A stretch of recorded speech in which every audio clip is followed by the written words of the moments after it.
Okay, so hi everybody, welcome to this HTML CSS web design tutorial series. In this course, we are gonna learn how to develop basic web pages using HTML and CSS.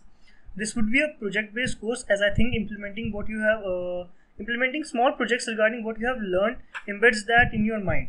So let's just start with what we are gonna do, and then we'll start with the actual part. Okay, so what all we'll cover? First, I will tell you how to set up the development environment. Then, we'll go over some HTML basics like tags, attributes, how to build HTML forms and tables. Then, I'll introduce you to CSS and we'll go over some of the Bootstrap concepts. Now, this course does not cover Bootstrap in detail, but as I said, the main agenda is to help you develop basic web pages, and for that I think certain bootstrap concepts are a must. Then we'll see some CSS concepts in a little more detail, like CSS selector basics, box model and specificity in CSS.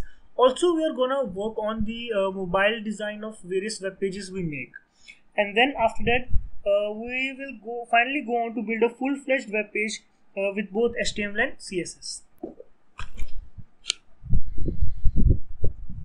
Now, what all things you need?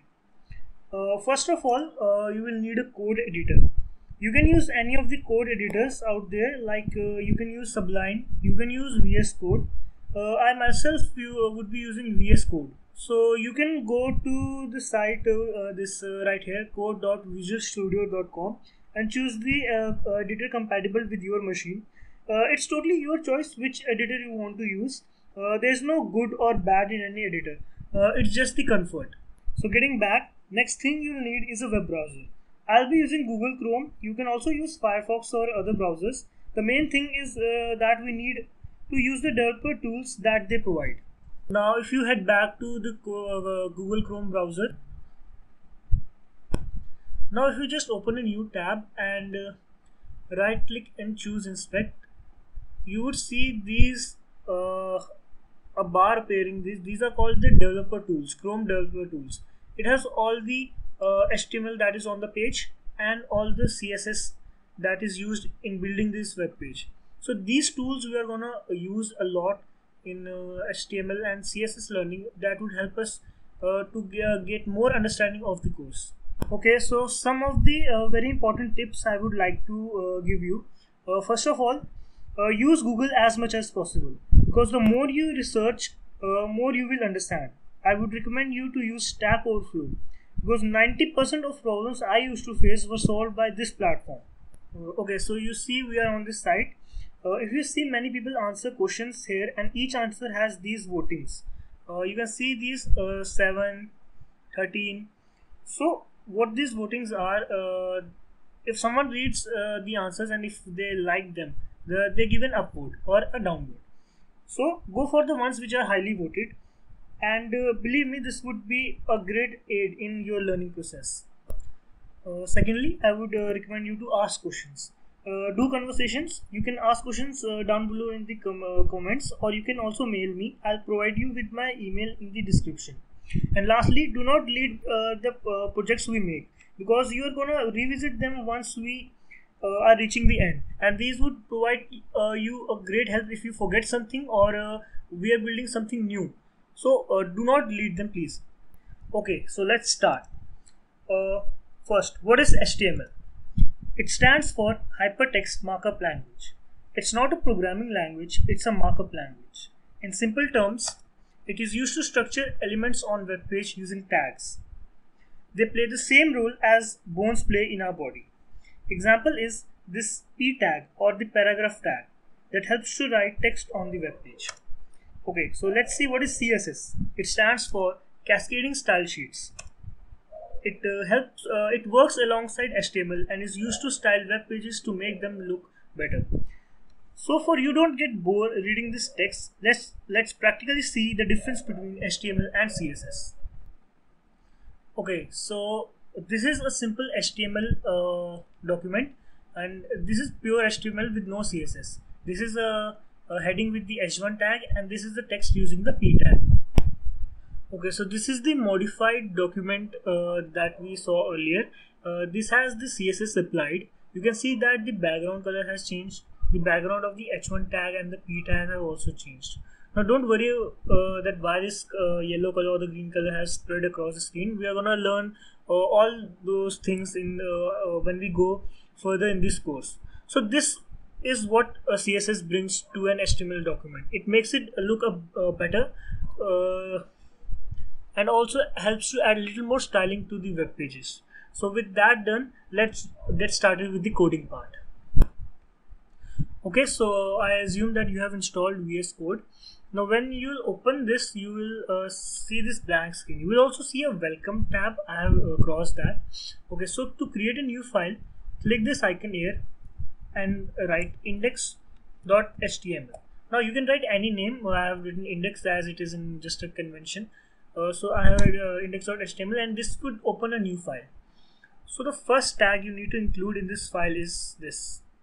You can see this, it's already appeared, doc type HTML.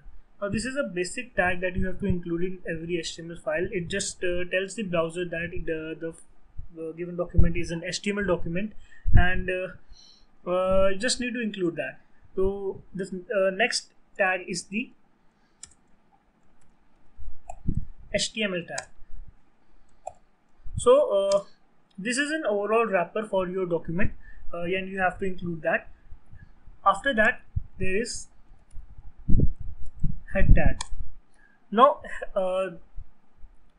what is head tag is that all the necessary information for your web page to display is kept in this head tag, like the title of the tab title of your web page, or the scripts that are connected to your web page, or the style sheets that are connected to your web page are all kept in this head tag.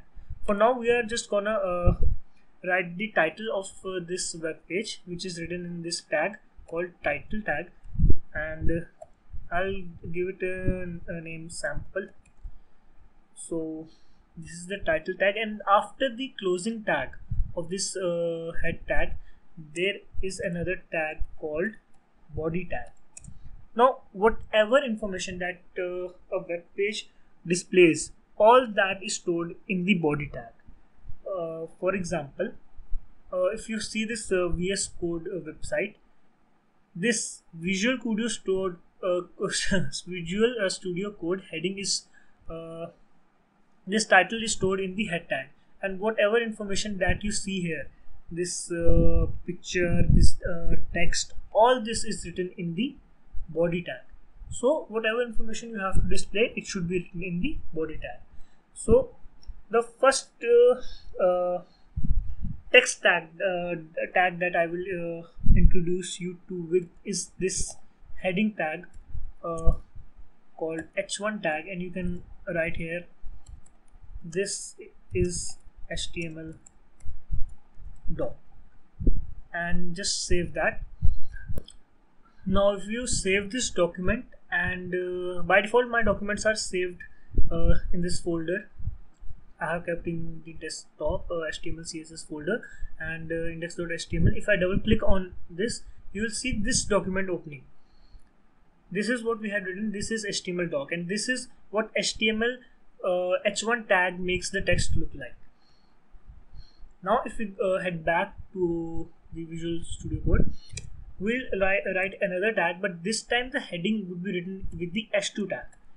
At the same text we will write, this is HTML doc, and we'll save it, and again go to the browser and refresh this page, and now you can see that the text appears a little small and a little less bold. So this is what h2 tag makes it look like. Again, there is another tag. I'll just copy paste it.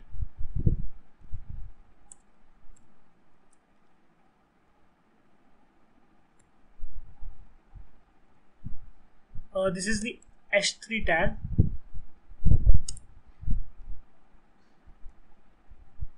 We'll just save it and again refresh this, and you can see now that the text looks a little more smaller.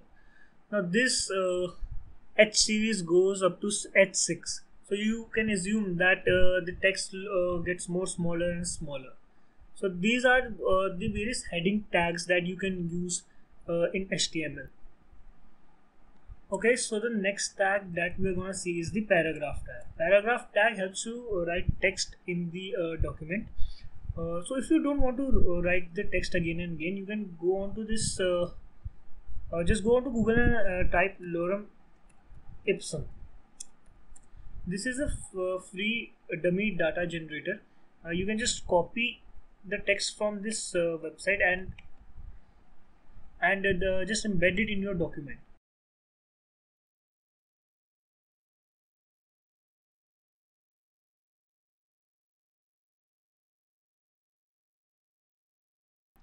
Now just head back to the document. Uh, if just we want to display some of the text to be bold, so which tag can we use? We can use the strong tag. If you like, if I want simply dummy to appear bold, so I will just write here strong. uh, and I'm just gonna cut this and paste it here and save it. And if I reload the web page, you can see that simply dummy has now been bolded. So this is how you can bold your text. And if I want to italicize some of the text, I can write I can do that with the em tag. Like if I want to italicize em this printing, so I can write em stand for emphasis. So I'm just gonna again remove this and write here printing, save this and reload it, and you can see that printing has been italicized. So now one major thing I want to tell you is that just inspect the web browser, as I have told you, shown you how you can by this way you can see the Chrome developer tools. Just inspect this and you will see this bar opening. Just click on this option here with the square and the arrow. This is the element selector tool, and you can just hover onto these elements. If you hover onto this h1 tag, you can see that this is enclosed in a box.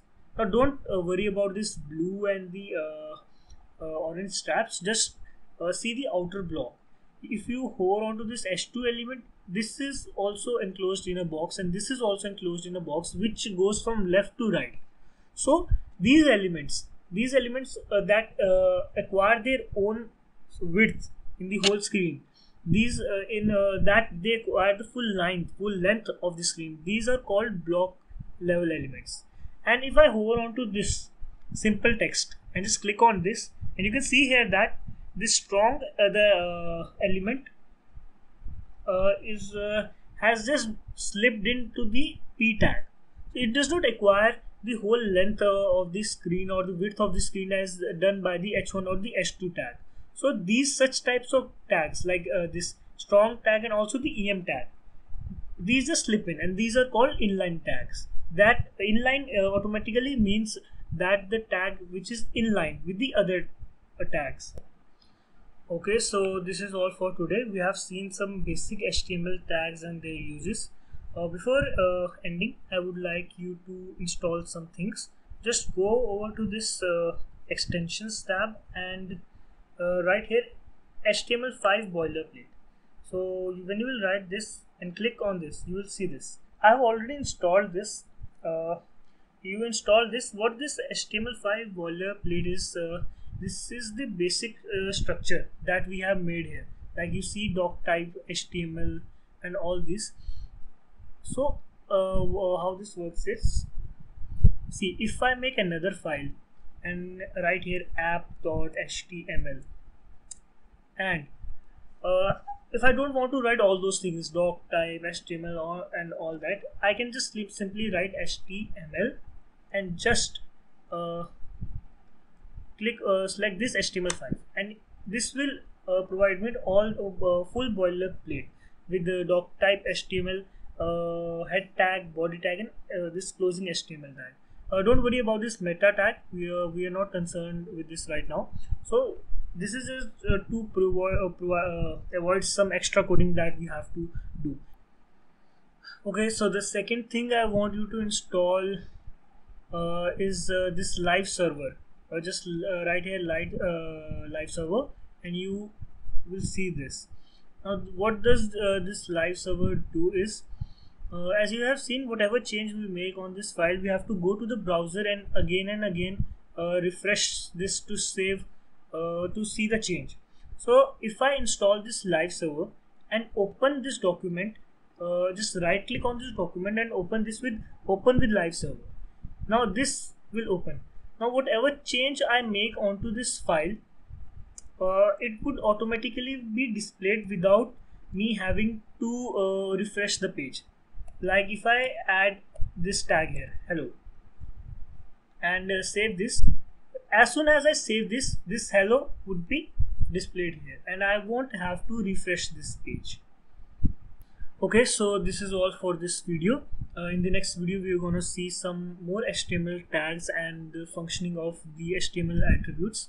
So if you like this video, please subscribe to my channel, and please leave your views in the comment section about what you thought about this video. And if some of your friends or colleagues want to start his or her career as a web developer, please do share this video with him or her. Thank you and happy learning.